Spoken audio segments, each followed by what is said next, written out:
I didn't catch my wife cheating in a hotel or through secret messages. I found out at a family dinner. My brother was sitting across from me, laughing with his kids, his wife beside him. Under the table, my wife reached out and took his hand. She didn't flinch. She held it like it was hers. Like it was normal. I'm not here for advice. I'm here because if I don't say this out loud, it's going to eat me alive. I'm telling you because if I don't say it out loud, it's going to keep looping in my head like a bad song you can't turn off. I didn't catch my wife cheating in a motel, or find some cliché string of heart emojis and "I miss you" texts. I found out at a family dinner, one of those nights that's supposed to be safe, like a little island where nothing bad can happen because everybody's laughing and the kids are running around and the grill smells like somebody cares about you. It was a Sunday in late October, the kind of early fall evening in the suburbs where the air feels crisp but not cruel. We were at my place in the Raleigh area. Small backyard, string lights, a cheap fire pit I bought during a "I'm a homeowner now" phase. My brother, Ethan, and his wife, Lauren, came over with their kids. My wife, Emily, was in that warm hostess mode she could snap into like flipping a switch, smiling too much, touching people's arms when she talked, making everybody feel like they mattered. That's one of the things I loved about her. She made life feel lighter without even trying. We were all around the table, paper plates because we're adults with mortgages, but still not above paper plates, and Ethan was telling some story about work, something about a client losing it over a spreadsheet. Everybody's laughing. Emily's laughing. Lauren's laughing. I'm laughing. I saw Ethan's jaw tighten, just a flicker, and his grip clamped down on the fork. Emily's fingers stayed out of sight a second too long. He didn't look at me. He looked straight ahead, kept talking, but his voice changed. Not much. Just enough that my stomach did that slow, sick drop. Emily's face didn't change either. She didn't even look at him. She just kept smiling, like this was something that didn't require eye contact anymore. She smiled at Lauren, nodded at something she said, and lifted her glass like nothing in the world was happening. Like this, whatever it was normal. I sat there, frozen, staring at my brother's face, then at my wife's face, waiting for someone to break character, waiting for the punchline. Because my brain refused to accept the obvious conclusion. It built a wall around it. No, it told me. Not them. Not here. Not like this. Then whatever was happening under the table stopped, like someone turned the volume down. Their hands came back up. Ethan's laugh returned. Emily leaned into me and kissed my cheek like she always did when she wanted to remind everyone we were a unit. Then she whispered, "You okay?" with this sweet, concerned tone. I almost said, "Yeah." I almost let it slide into the pile of things you don't talk about because talking about them makes them real. But instead, I just nodded, and inside I heard this other voice, quiet, cold, practical, say, "Watch. Don't explode. Just watch." That night, after they left and the kids' crumbs were still on the floor, Emily went upstairs to shower. I stood in the kitchen staring at the sink like it had answers. My phone buzzed on the counter. A group text from Ethan, "Great night. Kids passed out in the car LOL." Emily came back down in pajamas, hair damp, smelling like her shampoo. She wrapped her arms around my waist and said, "That was fun. We should do it more."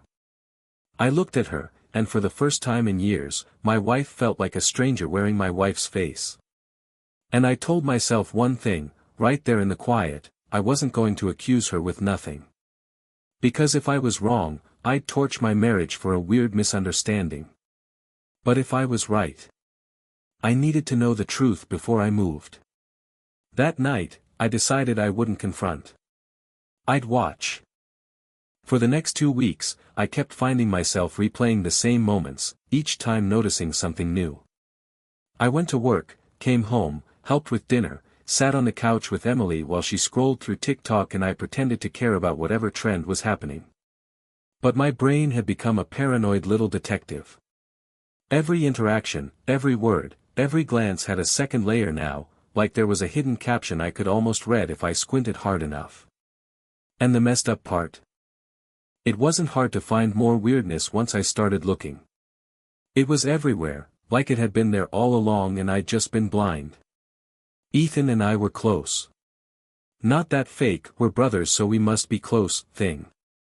Real close. We grew up in the same house, same chaos, same parents who tried their best but missed plenty. Ethan was the kind of guy people trusted. The kind of guy who'd show up if you had a flat tire, no questions asked. He had that calm energy that made everyone relax. I used to think it was strength. Now it just looked like control. One night, we all met up again, this time at Ethan and Lauren's place, because it was his daughter's birthday. Balloons, cupcakes, a rented bounce house in the backyard, parents standing around pretending we weren't all exhausted. Emily and Lauren were in the kitchen prepping food, and Ethan and I were outside with the kids. At some point, I looked up and saw Ethan at the back door, watching the kitchen.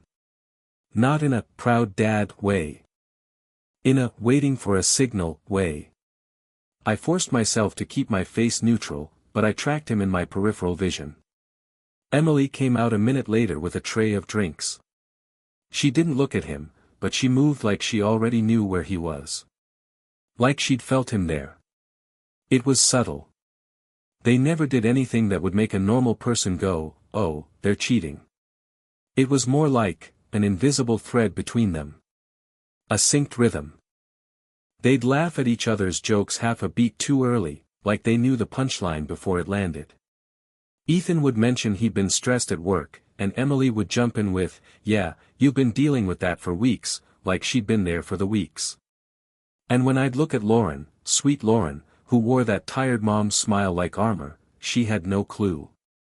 She'd grin and say something like, my husband's such a mess, and Ethan would wrap an arm around her and kiss her forehead like he was the best man alive. It made me sick, because it looked genuine. Either he was an incredible actor, or I was going insane. I tried to check myself. I tried to be rational. I told myself a story, they're close because we're family. Emily's just supportive. Ethan's just Ethan. And for a few days at a time, I'd almost believe it. Then something would happen that would rip that comfort away. It started with small things, Emily's phone flipping face down when I walked into a room. Ethan calling her Em once, casually, like it slipped out. He'd never called her that. I called her that sometimes. And when he said it, Emily's eyes flicked up fast, and she smiled like she'd been caught. Then she laughed it off and said, okay, don't start calling me that, you're not my husband. Everyone laughed. Even me. But I laughed too late. Then, one Saturday, Emily told me she was going to Target. Just Target. Quick run. She took longer than usual, 2 hours. When she came back, she had one small bag and this weird flush in her cheeks like she'd been outside. She said, traffic was insane, which made no sense because it was the middle of the day. Later that night, Ethan texted me a random meme, something dumb, then added, you guys doing anything tomorrow? The timing felt like a slap. I stared at the text and felt my jaw clench. The next day, Lauren mentioned in passing that Ethan had run out the day before to pick up a part for something in the garage. The same time Emily was supposedly at Target. And again, my brain tried to protect me. Coincidence. They live in the same area. People run errands. But the coincidences started stacking like bricks, heavy and undeniable. The second piece of the puzzle wasn't a smoking gun. It was the realization that my gut had been whispering warnings for weeks, and I'd been drowning it in excuses. I realized that coincidences had a pattern, and my excuses were starting to sound like lies I told myself. But there's a point where you either stay blind on purpose or you open your eyes. It happened on a Tuesday evening in early November. Emily was in the shower. I was in our bedroom folding laundry, doing normal adult stuff that now felt like cosplay. Her phone was on the dresser. It lit up with a notification. At home, she never locked it. She used to say, "We don't have secrets." I didn't pick it up right away. I just stared at it like it might bite me. The notification banner showed a name, Ethan, work. She never labeled contacts like that. Not unless she wanted to hide them. My brother didn't work with my wife. He didn't have any reason to be labeled work in her contacts. My throat went dry. I picked up the phone with hands that suddenly felt clumsy. It wasn't locked. Emily never locked it at home because she thought we were safe. Because she thought I was safe. I opened the thread. The first thing I saw wasn't some obvious "I love you" message. It was logistics. Same time as last week? Yeah. Don't park out front. I'll bring the thing. Delete this. My heart was pounding so hard I could feel it in my teeth. I scrolled up. More messages like that. Short. Careful. Mostly about timing. There were gaps, whole stretches of nothing, like they were deleting everything and only forgetting fragments. Then I saw one message that made my stomach flip. She almost saw. No context. Just that. And then. "We can't do this at your place anymore." I sat on the edge of the bed, staring at the screen, feeling like the room had tilted. There was still no explicit confession of sex, but it didn't matter. Nobody says, "We can't do this at your place anymore," about a surprise gift. I took screenshots. Not because I wanted to build a case like I was in court, but because I knew my brain would try to gaslight me later. I knew I'd wake up the next morning and think, maybe I misread. Maybe it wasn't what I thought. Screenshots were insurance against my own denial. Then I heard the shower turn off. Adrenaline hit me like a wave. I put the phone back exactly where it was, exactly how it was. I stood up, forcing my face into something normal. I walked to the closet like I'd been searching for a shirt. When Emily came out, towel around her hair, she smiled and said, "Why do you look like you've seen a ghost?" I almost broke. I almost said, "Because I just met the real you." But I didn't. I swallowed it like poison and said, "Long day." That night, I barely slept. I kept replaying the text thread, trying to decode it. The thing. Same time as last week. Don't park out front. It sounded like they had a routine. It sounded like they had a place. And the worst part? The moment I had proof, I didn't feel relief. I felt grief. Like something inside me had died quietly while I was folding laundry. It wasn't the full picture, but it was enough to know I wasn't crazy. I found Ethan, work, and realized their relationship was being managed like an operation. You'd think once you have proof, you confront. That's what people say online. Just confront her. Like it's an Amazon return you can process. But confronting without understanding is how you lose control of the narrative. And at that point, I realized something terrifying. Emily and Ethan were already controlling narratives. They were doing it right in front of us, while we smiled and ate cake. So I didn't confront. I planned. I started paying attention to calendars. Emily loved shared calendars, family stuff, appointments, reminders. I'd always thought it was organized. Now it looked like camouflage. I also started watching Ethan. Not aggressively. Not like a psycho. More like a guy who finally noticed the weather after years of pretending storms don't exist. The break came from the dumbest thing, my brother's Apple Watch. We were at his house again, because Thanksgiving was coming and everyone was in that family-heavy season. Ethan was outside grilling, and at some point he handed me his watch for a second, asked me to check the timer because his hands were greasy. I held it, tapped the screen, and a notification popped up.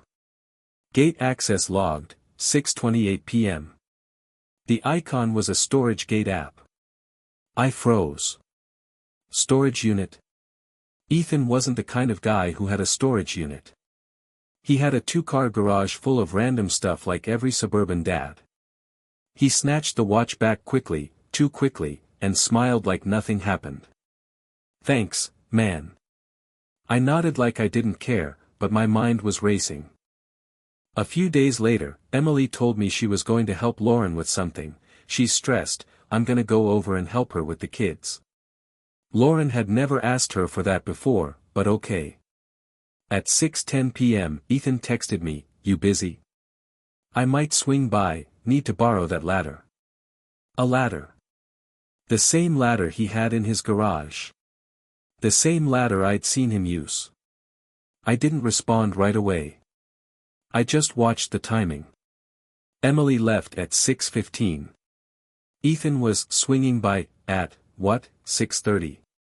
Storage unit time. I got in my car. I'm not proud of it.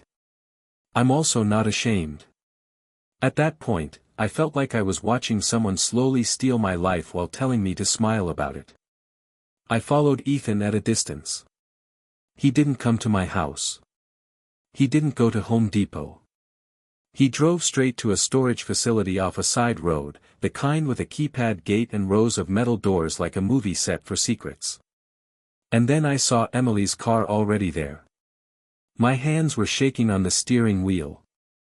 My chest felt tight, like I couldn't inhale fully. I parked across the street, half hidden behind some trees, and I watched.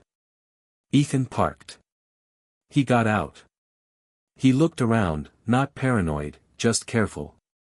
Then he walked toward a specific unit, one I couldn't see the number on from where I was. Emily stepped out from behind the corner between rows, like she'd been waiting. She didn't walk up like a friend. She walked up like someone who belonged there. They didn't kiss right away. They talked. Quick, urgent. Ethan handed her a small bag. Emily grabbed his arm. He pulled her closer. Then they kissed. Not a drunk mistake kiss. Not a "we slipped" kiss. A practiced kiss. Comfortable. Familiar. Like it had happened 100 times. I remember this weird detail. Ethan's hand went to the back of her neck like he'd done it before, like he knew exactly how she liked it. Emily leaned in like her body recognized him. I sat there with my stomach hollow, watching my wife and my brother kiss in a storage unit parking lot like it was their little private world. And then, this is where it gets worse, I saw Lauren's minivan pull into the lot. I almost choked. Lauren. My brother's wife. The mother of his kids. Pulling in like she belonged there too. For a second, my brain short-circuited. I thought, is she in on it? Is this some insane open marriage thing nobody told me? But then Lauren parked, got out, and walked toward the office, not the storage rows.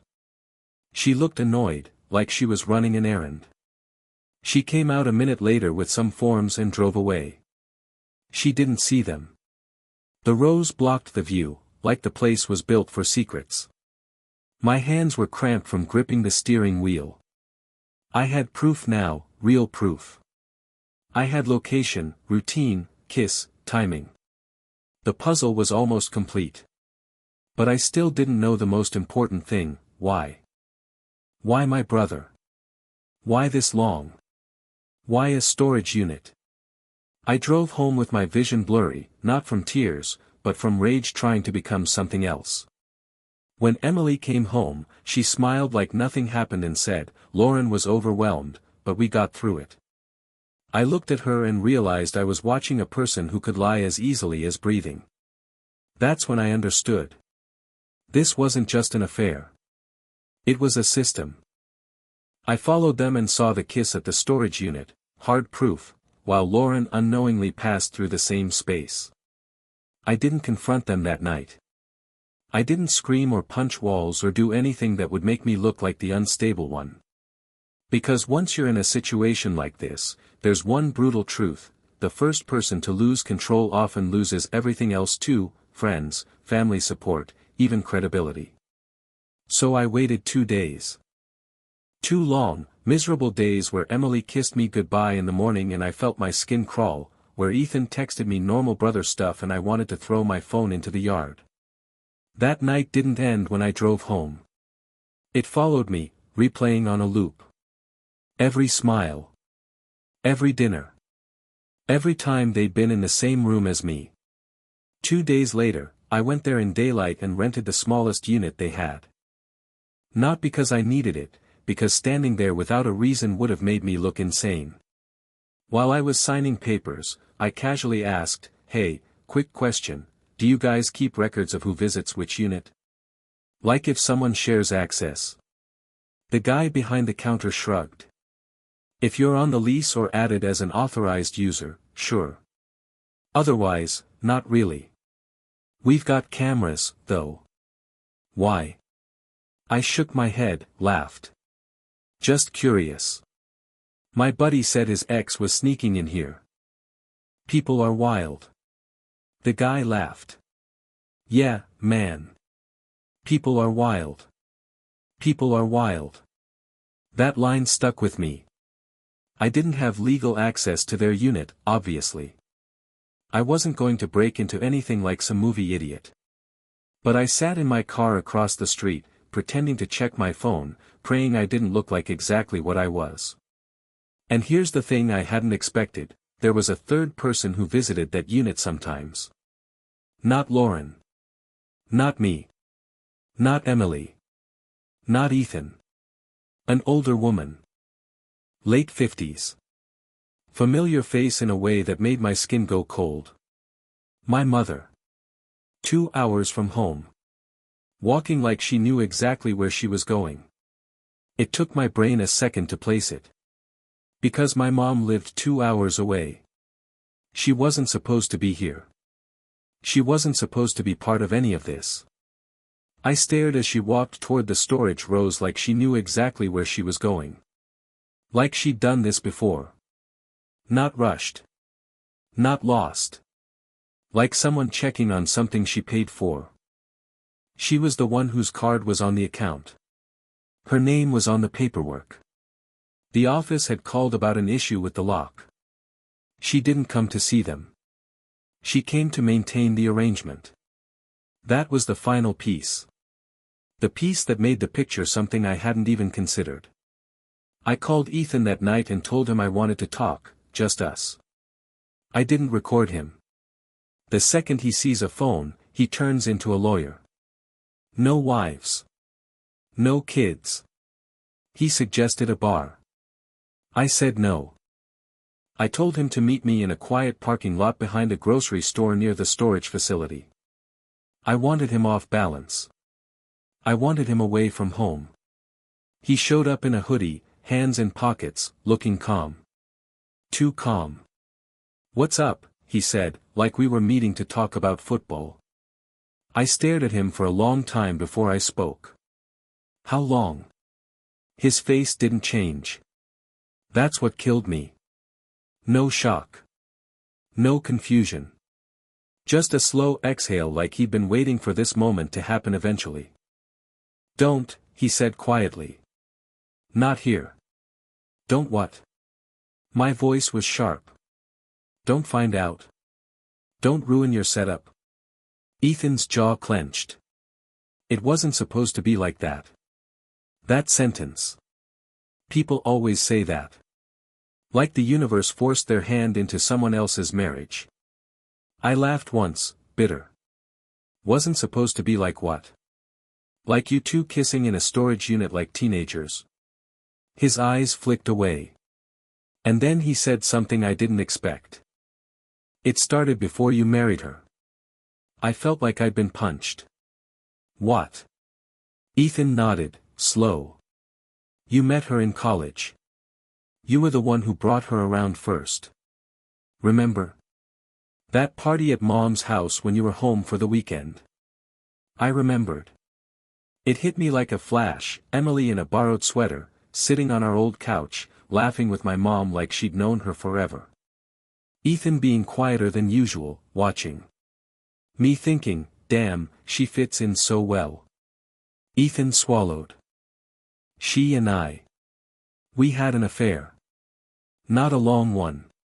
But it was real. It wasn't supposed to become anything. But it did. Then you two got together, and I backed off. Or at least, I told myself I did. I stared at him, trying to process.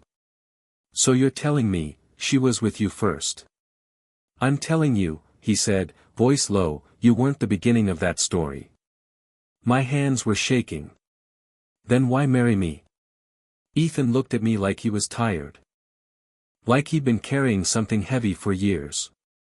Because she wanted a family, he said. And because Mom wanted her.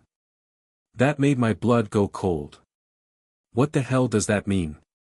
He hesitated, and for the first time, Ethan looked scared. Not of me punching him. Of what he was about to say. Mom, she never thought you'd settle down right, he said, carefully, like he was walking through a minefield. She thought you'd keep drifting. She thought you'd end up alone. She liked Emily. A lot. She thought Emily would stabilize you.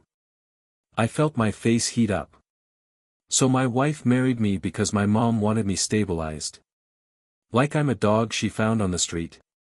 Ethan flinched. I'm not saying that. I'm saying Mom pushed. She talked to Emily. She talked to me. She talked to everyone. She wanted a family close. She wanted grandkids close. My head was spinning. And the storage unit? Ethan exhaled. Mom paid for it. I stared at him. What? She helped us keep it quiet, he said, voice flat now, like he'd given up. She didn't want Lauren hurt. She didn't want you hurt. She wanted everything to stay intact. The image. My stomach turned. I could barely breathe. So my mom knew you were sleeping with my wife. Ethan's eyes were wet now. She knew it never ended.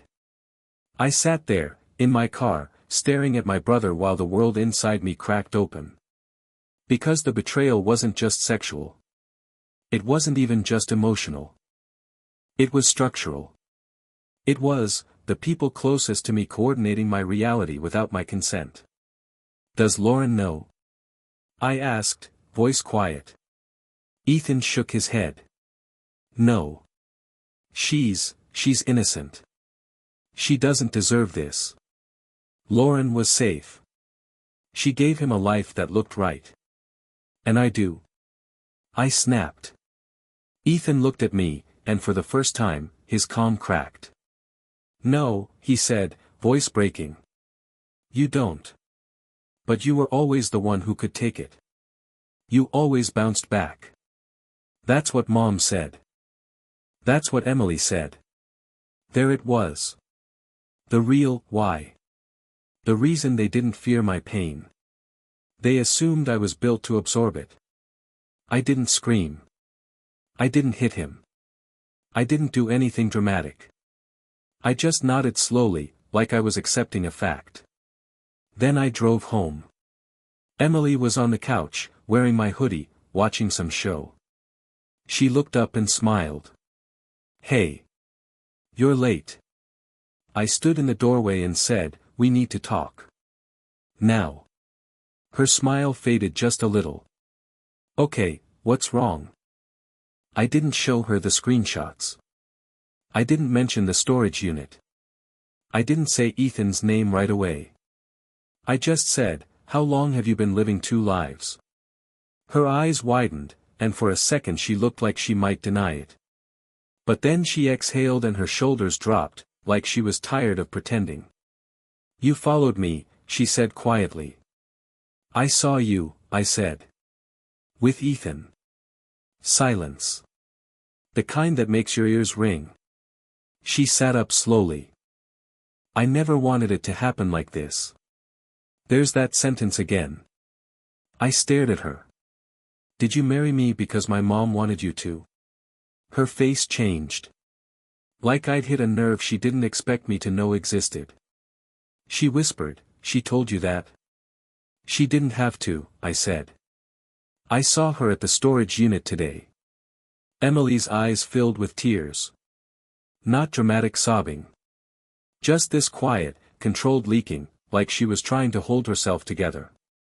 She thought she was helping, Emily said, voice small. She thought you needed stability. You drifted. You changed jobs. You disappeared for months at a time. You never stayed where people expected you to. And I did love you. I still do, in a way. Ethan was passion. You were stability. In a way, I repeated, tasting the words like poison. You love me in a way. Emily stood up and stepped toward me. Please don't. I held up my hand. Stop. I wanted to rage. I wanted to throw something. But all I felt was this dead calm settling in, the kind that comes after you finally accepted you've been lied to for years. I'm not going to expose Lauren tonight, I said. I'm not going to blow up the whole family in one Facebook post like an idiot. But I am done. You're not sleeping in this house. And you're not going to spin this like I'm the bad guy.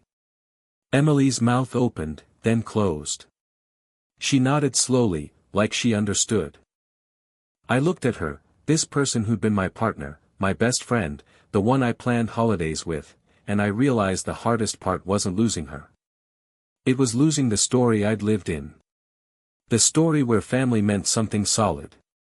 That's the part people don't tell you. Betrayal doesn't just break your heart, it breaks your timeline.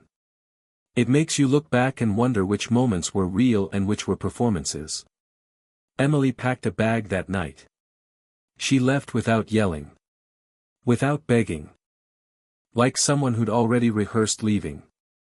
After she walked out, I sat at the kitchen table in the silence and stared at the group photo on the fridge, two families smiling at a beach trip, kids squinting in the sun, Ethan's arm around Lauren, my arm around Emily. I took it down. I didn't rip it. I didn't destroy it. I just set it face down in a drawer. Because sometimes the most brutal thing you can do is quietly remove a lie from your daily life. The next morning, my mom called me. Hi, honey, she said, voice bright, like it was any other day. How are you?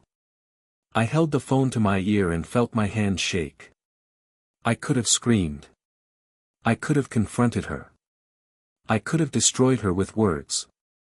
Instead, I asked, calmly, how long did you know? There was a pause. And then, softly, she said, I never wanted anyone hurt. And that's when I realized the real moral dilemma. What do you do with a family that calls control, love, and betrayal, helping, and manipulation, keeping things together? I haven't told Lauren yet. I haven't made the decision yet. And not knowing is part of the punishment. Because once I do, I'm not just ending my marriage. I'm detonating an entire family structure that's been held together by lies, and there are kids inside it. Innocent kids. But I also know this, silence is how they got away with it. So yeah, that's where I am. Standing at the edge of a decision that feels like it's going to hurt no matter what. And the part that still messes with me the most? If my own mother can look me in the eye and call this, protecting the family, then maybe the family I thought I had never existed in the first place. And that's what I can't shake. This wasn't just cheating. It was a coordinated double life. And now I'm standing at the edge of a decision, tell the truth and detonate two families, or stay quiet and become part of the lie. Thanks for listening. If this story stayed with you, feel free to subscribe. New stories coming soon.